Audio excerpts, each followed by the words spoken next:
Welcome back. This is still POLITY reaching you live from Abuja. Like I said before the break, we'll be heading into the topic of citizens' participation in governance, what it means, what it entails, what the future for citizen participation is in Nigeria and perhaps beyond. I'm joined now by two guests who are both from the School of Politics, Policy and Governance. To my right, I have Dibang Raymond, and to my left, I have Mercy Onyukwu. Welcome to the program. Good afternoon. Good afternoon. It's good to have you. All right, we would like to break things down as simply as possible. So let's start with a definition or what it means really. When we talk about citizen participation in governance, what are we talking about? Good afternoon, everybody, and it's nice to be here. So when we talk about citizens' participation in governance, we're talking about how people in a community or say in a country, either voluntarily or by obligation, either single-handedly or by a group, come together and get themselves involved in the day-to-day running of their community. And in this instance, we're talking about governance. So government, we mean from the grassroots level, we have the local government, down to the State House, down to your representatives, your senators, and then to the ministers, and then to the president. So citizens' participation is the active participation of citizens in the day-to-day running of the government. And this refers to any citizen. You don't have to have degrees or requirements and so on. Not at all. Not at all. So as a citizen of a country, you are embedded first and foremost with your fundamental human rights to participate, to liberty, to freedom. And so participation, it's already your right. So you're embedded with that right automatically as a citizen of a country to participate in governance. All right, that's fair enough. So let's start. Let's talk about Nigeria or the situation. How far do you think we've come when it comes to citizen participation? Good afternoon, everybody.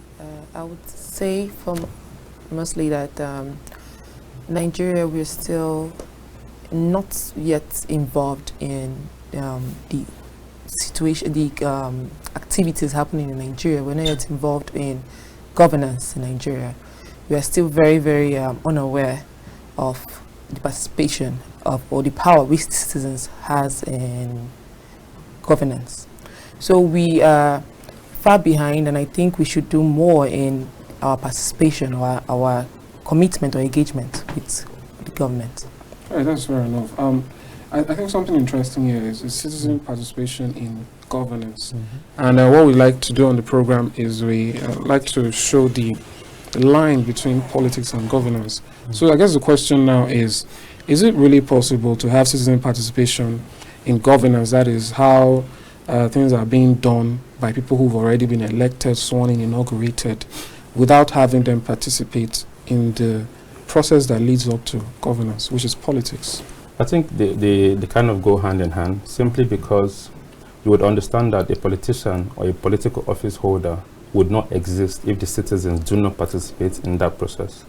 So the legitimacy which that citizen has by voting, that is also a participation. So if I do not vote for you, you can't assume that office. So the greatest office in the land is the office of the citizen, because constitutionally it gives you that right above the political office. So basically they go pari passu, because if the citizens do not participate, then a political holder does not have that office. However, what happens is citizens feel like the participation stops at just the election, whereas you're supposed to hold that office holder to account by monitoring budget and monitoring how the process of budget occur, or how you hold your House of Rep or your senator to a biannual meeting to understand what they are doing in the Senate, if they're basically putting your interests at heart. So basically they work hand in hand, and the office of the citizen enables the political office holder to hold that office. All right, that's fair enough. A part of this I'm really interested in that maybe we'll really dive deeper into is when it comes to legislature. I believe that's one of the really interesting aspects of citizen participation. But that aside, still on the issue of politics, within that realm, is it just voting? Is that the level of participation that a citizen needs to have? No, like I said, constitutionally you have every power to get involved both in the governance and politics. So you have, for example, in the Senate or in the House of Reps, as a citizen, you have the right to go to the Senate to hear budget readings and also query your rep member or your senator as to what's in the budget is representing your own constituency. So those are ways in which you as citizens can actively participate. So when you do that, you find out that government begins to become more open. And when government becomes open, it brings transparency. And when it brings transparency, it also brings accountability. So in that sense, when government tells us they want to use 100 billion to build the second Niger bridge, when citizens query the usage of that 100 billion, government is able to open up to tell us how that money is being spent, and thereby, hand in hand, citizens up. That's another form of participating in governance. All right, that's fair enough. Let's come again now.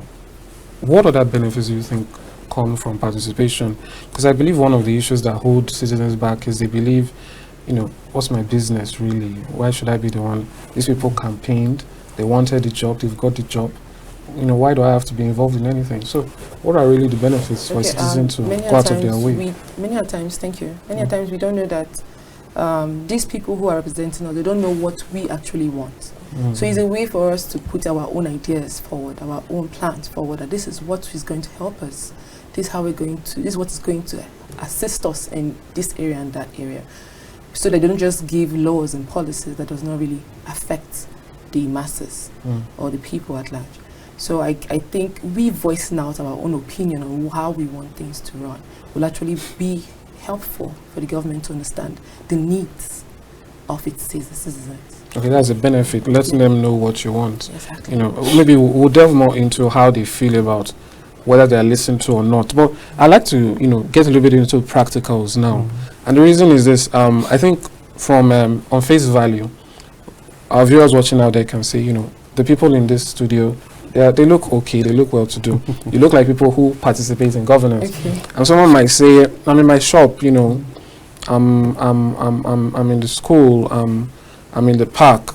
How am I going to participate actively? If I wake up this morning and I say, you know what, I want to participate, what are the, those little steps that they can do, practically, that would, give a little bit of what is described about getting your needs heard, So what's the way? Thank you for that question, because we are the SPPG, and basically a capstone group project that deals on active citizen participation in governance. We did a survey in Lagos using the Omole estate as our case study, and basically the 2023 election also as our case study, whereby we went to various, is a housing estate, so we went to various houses as well as commercial complexes to speak to people to understand what they also understand by citizen participation in governance. And what we realize is a lot of people do not have information. They do not know what to do, how to do it, and when to do it. And what do we mean by that? People don't know that by right, your local government chairman answers to you. So a lot of people think that having to register in your local government or register in a political party basically makes you have an ideology. Good and fine, it does. But then again, it also encourages you to know what to do or how to hold your legislators to account. So the lack of information basically negates people from participating in governance, because when you don't have information, you do not know what to do.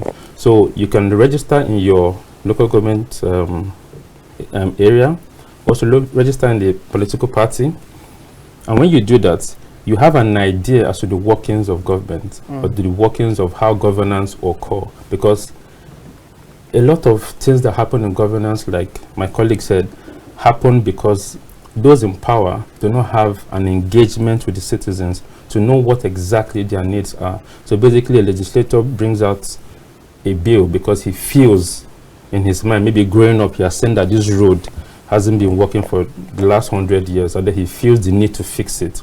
However, at that present need, or that present time, what that community needs, it's a healthcare center, not that road. So basically, when people engage with their political office holder, then they're able to understand better what they need. And like I said earlier, it is important that people do that, because when you do that, government becomes open. And when government becomes open, you as a citizen, you have a better understanding as to how, or the inner workings of government. Obviously, you wouldn't know everything in total, but you have at least an idea of how governance works.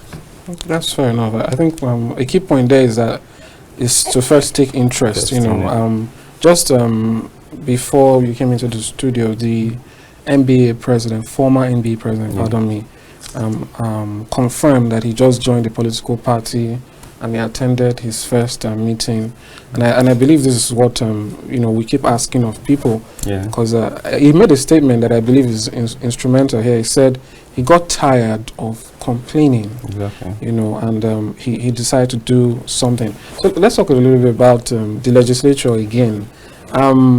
There was a recent bill, the student loans bill, and there have been a number of bills actually where when the bills are passed and they become acts, Nigerians start to wonder, how did this happen? This doesn't represent us. We don't want this, and so on and so forth. So you made a statement about you have the right to, is it be at the National Assembly or to monitor and so on and so forth. So how do you think citizens can begin to do that so that we know that there are public hearings usually for when a bill is set to be passed? How do you think citizens can begin to access that, and what should be their mindset when going to such places and trying to get their voices heard? Thank you for the question. So I would actually say in every university of every student they have like a student union, and they also have like a association that helps with the student interest. So I think everybody the students should channel their grievances, whatever it is they feel should be done for the student law, against the student law, through those channels, to be able to get their ideas or their thoughts aired out to the legislature, to NAS or to National Assembly. All right, that's fair enough. Speaking about that here, I just recalled one of them. I believe it was about 2-3 years ago. It was on the issue of the constitutional amendment, where the current First Lady of Nigeria, at the time, Senator Raymond, had an altercation with a lady who had come to, air views, and it wasn't a nice scene because she ended up being bundled out and so on, which takes me to the next question. The issue of challenges. What are the things that you think are holding back citizens from participating the way they would like to? Considering our society, whereby a lot of political office holders hold very absolute powers, so they're able to wield it as they want.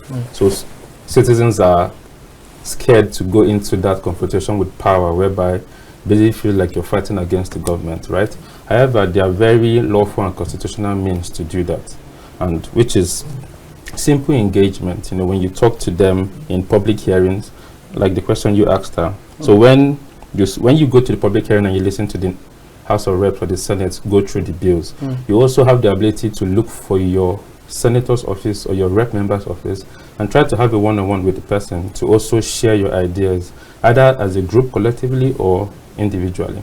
So it's citizens' participation in governance. One of the disadvantages, citizens are scared of how those in power tend to use their power against them, and so they feel the need not to engage with such powers. However, there are very civil ways of engaging with that, whereby you do not necessarily have to be confrontational.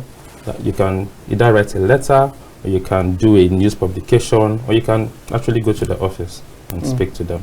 Right, that's fair enough. It also reminds me of a time where there was a lot of pushback during the Electoral Act saga, and the Senate President at the time, Senator Amadin, made a statement about people not disturbing them, because I believe their numbers were released for different people, which I think is another way to participate. You can call, you can apply pressure. But that being said, the information, do you think there's would I call it a gap here that needs to be filled in terms of how citizens can know when or where to participate? Take for instance, when these public hearings for the legislature they are being announced, do you think the job is done well enough for people to know that something is even happening? Or do you think is that a case where the citizen has to go out of their way to find out, or should the legislature, should the government, maybe even the media do more to alert people so that people are even aware that something is happening? I just add one more thing. The issue of registration for permanent voters cards. It was on for The longest time. a very long time, and it was at the very end where we started seeing massive rushing and all that. So we've seen issues like this happen. Where do you think the gap is? And the gap is all encompassing. So first and foremost, the citizens do not trust the government well enough that when the government say they will do A, they will actually do B. So you see whereby the situation where citizens feel like government say one thing and they do the other, but it's like a carrot and stick situation. They tell us there's a bill hearing, they do all the charades of going to constituents, speaking to people. But at the back end, they know what they want to do, how they want to do it. So take, for example, the electoral bill that was passed. It took them a long while because politicians were trying to see how they can put in bills that will favor them, whereas it backfired because a lot of them didn't go back to the Senate, which in a way it's a plus and a minus because you need old heads in the Senate because it's a legislative ground whereby you need people with experience. However, a lot of those experience haven't been fruitful. So there again. So you find out that the media as well has to do enough to get people aware or make people listen to when these public hearings are happening, simply because there's a trust issue between the citizenry and the public holders. So you find out that when citizens want to participate, because of that lack of trust, they don't find it interesting to do it, or even when they do, there's always a last minute rush, or let's do it because there's a reason for it. So yeah, it's every aspect of the society, both the civil organization, the media, has a role to play in engaging the citizenry to get more involved in participating in governance. All right, that's fair enough. So let's talk a little bit about, are there, will I call it real-time benefits? Because I believe another issue here is that citizens tend to think, what am I gaining in the now? Yeah, in the long run, you are getting your voice heard. You're making an impact in decisions that affect you. You are getting the government to work for you as a person. But someone wonders, are they paying me? How much am I getting? So, that being said, how do you convince a person to go out of their way? Because another issue here is, take for instance, someone wants to participate. Let's assume at a public hearing, they have to take out money from their budget and find a way to transport themselves there. And if you've ever been to a government institution, at the gate or the entrance, I'm sure you must have met some, sometimes funny behaviors where people say, who are you, what do you want here? When ideally, like you said, people have a right to these places, even the courtrooms.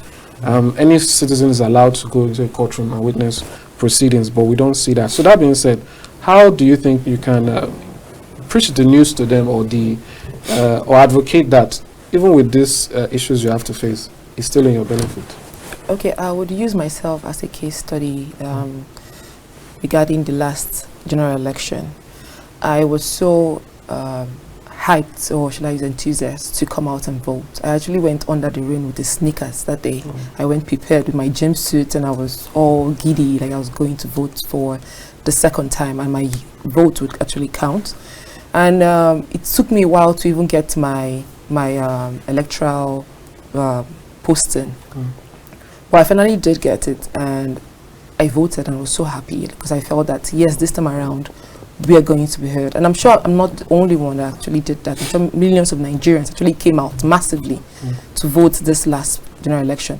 But with the turnout of the election, believe me, I'm sure the next one in 2024, 2027, many people won't come out to vote as much because of the disappointments over and over and over again. So convincing somebody now to go out of their way to tell people or go do something that it's in their own interest, they will feel reluctant because they just feel that at the end of the day, we get there and we get turned back, we get scolded on us or arrested by the police for no reason. Whereas do you think they should give up? It is your civic right to actually do that. I would say if you don't try, if you don't keep trying, you have to try again. And I'm very sure that in the nearest future, because with the movement that we've had now, I don't want to start calling parties, but with the movement that has happened, we can actually see that Nigerians are actually tired and they're ready to air their voices. And people who are as young as we are, me and my colleague, we are also now putting ourselves out there in policy. I know in nearest future, many people will actually come out to also say, yes, enough is enough. It is our time, it's our turn to take over the government, and would push and strive to make the government our own, for the people and by the people. That's very interesting and inspiring. I'd like to add to what she just said, because this is 2023, and if you look back to 2012, when we had Occupy Nigeria, a lot of persons came out against the removal of subsidy. For me, that was a lack of information, because the country was in surplus, and it was wise that we removed subsidy as at that time. However, the country is in minus, and we removed subsidy. 2015, 2019 election, you see that this 2023 election, the amount of young persons, increased. They were basically the driving force of the election. And in 2027, it will still be that same group of persons. However, the number that jackpot, so to speak. But it will still be that same group of persons who would vote in 2027. And you have a new crop of 18, 19, 20, 21-year-olds who would also be in that driving seat. So I feel like in 2027 we would have the same drive, if not higher, because Nigeria is the only country we have. Those who are in America fought for America to be what it is. Those in the UK did the same thing. And so we would have to do that for our country if we want our country to strive. Good and fine, nothing good comes easy. So we'd always have to strive regardless of the setback we find ourselves.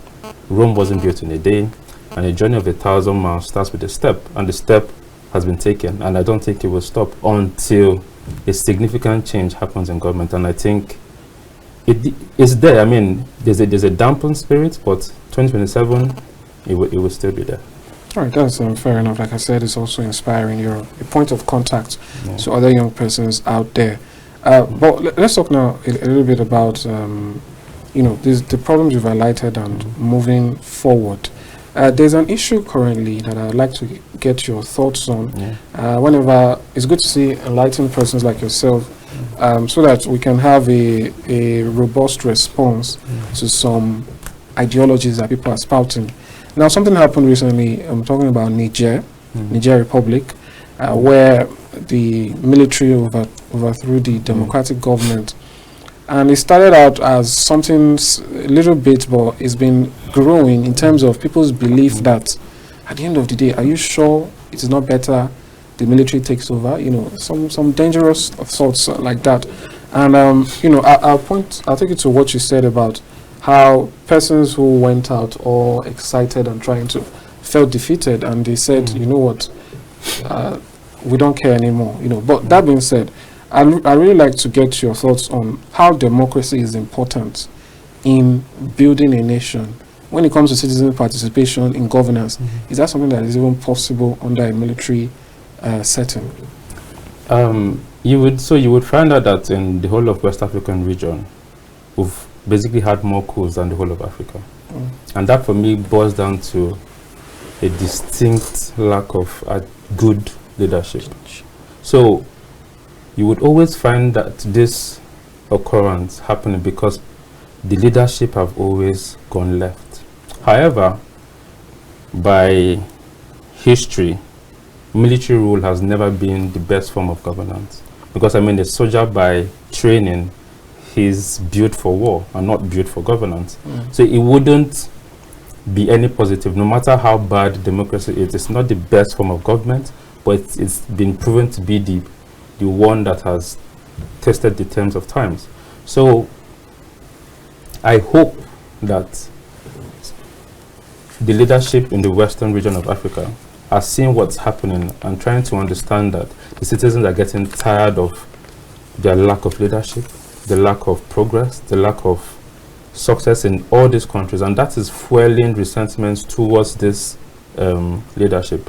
And then if you look at all the countries that are having military dictatorship, they are all Francophone countries. And then again, tradition or culture comes into play. There's a story whereby the Niger Republic citizens were jubilating and happy that the military has taken over because they've tried democracy for however long and it's still the same thing. So they want to try something different. I feel like it's a cultural thing. In Nigeria, not necessarily. the military in Nigeria has been out of power for over 23 years, and they love the peace that they're getting. So I don't think they want to come back to governance, no matter what happens. Rather, they'll try to curtail it. So it boils down to good leadership. When the leadership is good, when the country progresses, regardless of tribe, religion, or where you're from, everybody likes success. Everybody likes good things. So people will gravitate towards that. So it boils down to lack of leadership. And I hope that ECOWAS are seeing what's happening and they find diplomatic means to sort it out amicably. All right, sorry, can I go put just add a little point from what he said? Okay, so I actually agree with your point, but I also feel that the citizens are actually pushed, and the time will come whereby people will have to decide peace or revolution. And I don't pray that for Nigeria, I don't wish that for Nigeria, but the people are actually tired. People are tired of complaining, and now people are actually thinking of putting things or getting things in their own hands, and that's not going to be the best way to rule, because it's now puts an issue or if a hinge on democracy, whereas democracy is free and fair. Well, when we have politics, or when we have our elections again and again, and we actually see that many a times it is not free, neither is it fair. People would actually decide to take matters into their own hands, and I don't pray that we get to the point where a revolution becomes the only way out for Nigeria. All right, I think, like we said, when looking for solutions, it's always best to pick the one that fits the situation. I've seen the analogy where wanting military rule is as though you find out, you go to the hospital, you find out you're diagnosed with malaria, and instead of taking anti-malaria drugs, you find a bottle of Sniper, and you say this is going to kill the malaria very well, and at the end of the day, the malaria dies, I guess, but you also die. So this is what we're talking about, citizen participation. I think people are also not considering taking a look at candidates, studying them very well, and then picking the one that works best for you, and so on. People just say, it didn't work, so let's burn everything. But that's not the way forward. But let's still talk now about it's good to talk about solutions. But we'll be talking about citizens all along. But there are two words there: citizen governance. So let's talk about the people in power. What should be their body language, their mindset, their reaction to citizens participating? Because it always strikes people in government as weird that why are these people interested? I remember one governor who's no longer a governor, during an interview, was asked about a flyover that he promised, and he asked the presenter, so if I said it, what's your business? Why are you asking me that? So sometimes when citizens are attempting to participate, we see the government rebuffing it as though we've already won the election, just leave us alone, So what do you think should be the body language? What should people in government, governors, senators, reps, House of Reps, chairman, local government chairman, all that, how should they react to citizens trying to interact with them and participate? I feel they should actually react positively, because when citizens are eager to understand the workings of government, then it makes your job easy as a political office holder. Because in that sense, you know what your people want. You make people-centric policies and decisions. And when you make those people-centric decisions, you find out that everybody becomes happy. People are able to buy into what you're doing, as opposed to you doing what you feel should happen. So, in all, our political space is a very interesting one. So you find very interesting characters that would come on TV, say or what not, lie if possible, just to get there. And then when they get there, they do the opposite. So there could be various reasons why that happens. Possibly because what they said outside and what they actually meet in governance are very two strange situations. So they work with what's available in front of them. However, if your policy from the onset, like I just said earlier, is people-centric, then everything you do would matter to the people, and the people would get the buy-in into or your policies and your decisions. That's right. I don't know if you want to add to that. Okay, yes, I'll actually go back to the fact that it's because we don't have that office yet of citizens. That's why many a times the legislature can think that they can actually take us, the citizens, for granted. So I think the first and foremost is for us to actually solidify our space, our office as citizens, so that when they get into office, they know that they have no other choice than to be accountable to us as the people. So they don't see us as a joke, or they don't see us as, oh, I just said it and it's nothing. I'm just going to work with what is on ground. Because I know at many a times, it's not always advisable to be a follower of the crowd. You can actually stand out. And that's something that many of them are not doing for us. They're not standing out saying that, okay, these people are doing this. I want to do this for my people. I think if we can actually get a technocrat or a politician who actually comes out and says, yes, I'm going to do this. I'm not going to follow the crowd. I'm going to stand by what I have said and what I preached during my campaign. I think we would have like an awesome story to tell to our people, to our children, and to our children to come. That's fair enough. So speaking about still on participation, like we've been saying, what would you say is would I call it punitive measures? I don't know if that's the right word, but what we've been talking, like you said, carrot and stick. Now it seems we are talking about citizens appealing to be heard. Let us in. Tell us what's going on. Carry us along. When the person in government or the people in government say no, what do the citizens then do? Unfortunately for we in Nigeria, we practice a four-year electoral term. Whereas in America, there's a midterm election, whereby after 2 years, you're re-elected, you go for an election. So it's mostly done with the legislative, whereby you go back for a re-election, and if you've not done 50 to 70% of the things you promised in that 2 years, I can guarantee you that you're not coming back for that tenure. So we don't run that 2-year system. So our power basically lies on our votes, because you only have that power again in the next election to vote that person out who has not done what he or she promised to do. So as people, that engagement for me is very important, whereby a senator or a rep member is able to engage with the citizenry, say 3 times a year.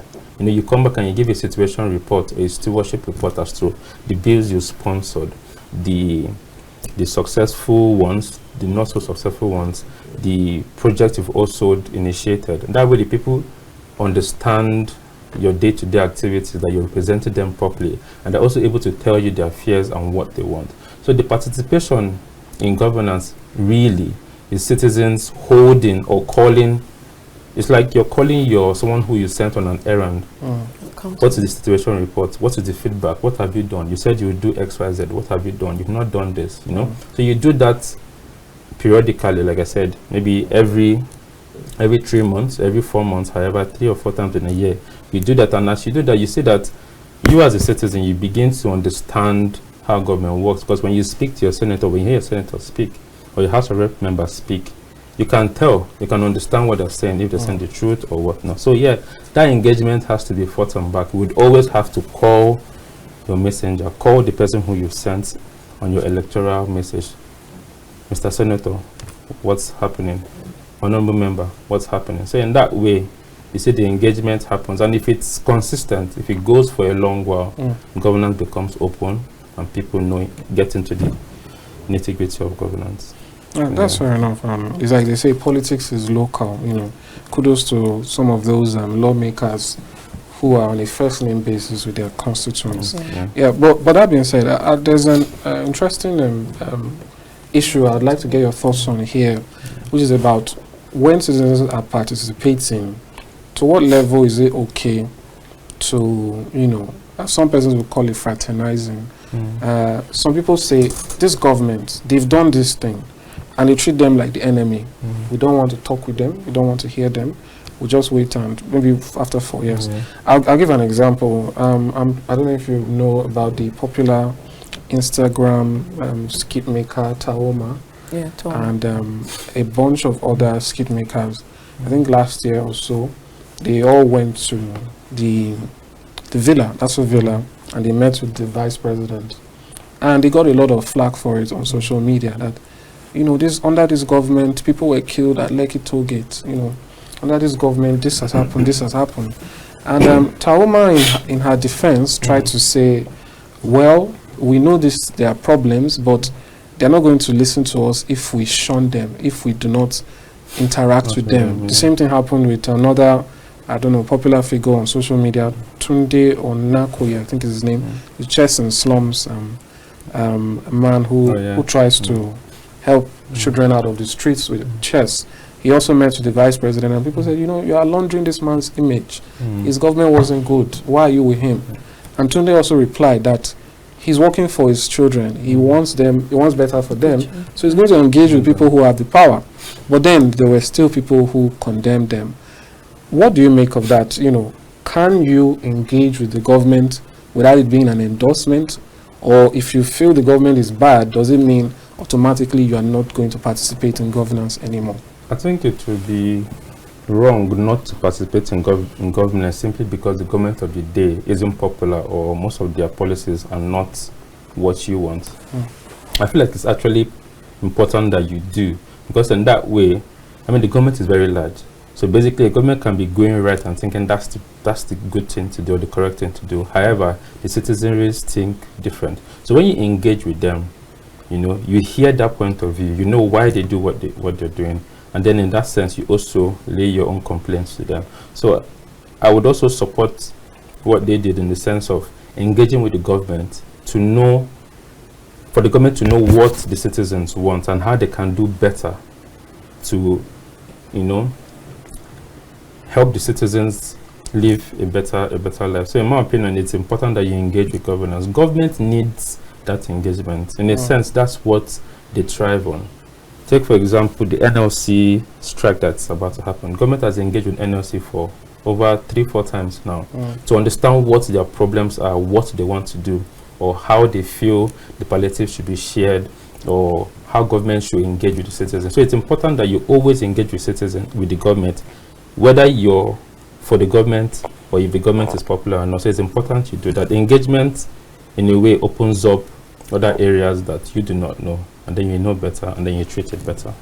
That's fair enough. I do agree with that. Yes, I do agree with that. I also want to make a few points to what he has said. So I don't think it's good for you to sit on the side and criticize and point fingers without knowing what's in it and why they act the way they do. So you can't just stay and say, oh, you're not going to join them, you're not going to be with them, or you're not going to fraternize with them because you don't want to be seen in a certain way. So how do you want to get the job done? That's the question that becomes very necessary to answer.